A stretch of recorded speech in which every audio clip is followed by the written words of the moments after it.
সাহাবা সবচেয়ে বেহতর, কারণ তাদের দিলে আছে আল্লাহর পয়গম্বর,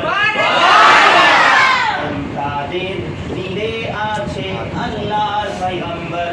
নারায়ে তাকবীর, আল্লাহু আকবার, নারায়ে তাকবীর, আল্লাহু আকবার, নারায়ে সালাত ইয়া রাসূলুল্লাহ। দেখা দাও ও গো নবীজি,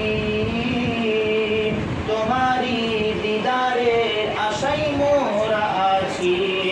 দেখা দাও ও গো নবীজি, তোমারি দিদারের আশায় মোরা আছি। আছি না নেই?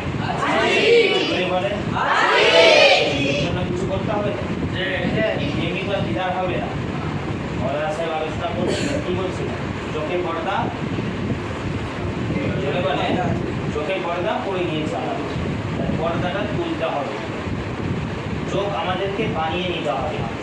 নবীজির প্রথম খলিফা সাইয়্যিদুনা আবু বকর সিদ্দিকের মতো চোখ বানিয়ে নিতে হবে, হযরত ওমর ফারুকের মতো চোখ বানাতে হবে, হযরত ওসমান গনির মতো চোখ বানাতে হবে, হযরত মাওলা আলী শেরে খোদা মুশকিল কুশার মতো চোখ বানাতে হবে, ফুরফুরার পীর আবু বকরের মতো চোখ বানাতে হবে। আমাদের মুর্শিদে মুহতারাম বদরুল তরিকার মাসরা হুজুর কিবলা রাহমাতুল্লাহ আলাইহি রাদিয়াল্লাহু তাআলা হুজুরের মতো চোখ বানাতে হবে। তবে তো পর্দাটা কবে তো উঠবে। তাহলে এটার জন্য আমি বললাম, যেটা শুরুতেই বলেছি আমি, আবার সেই জায়গায় ইসলাহে কলব জরুরি।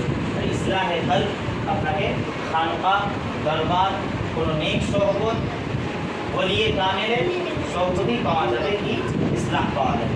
যেমন আমরা যতটুকু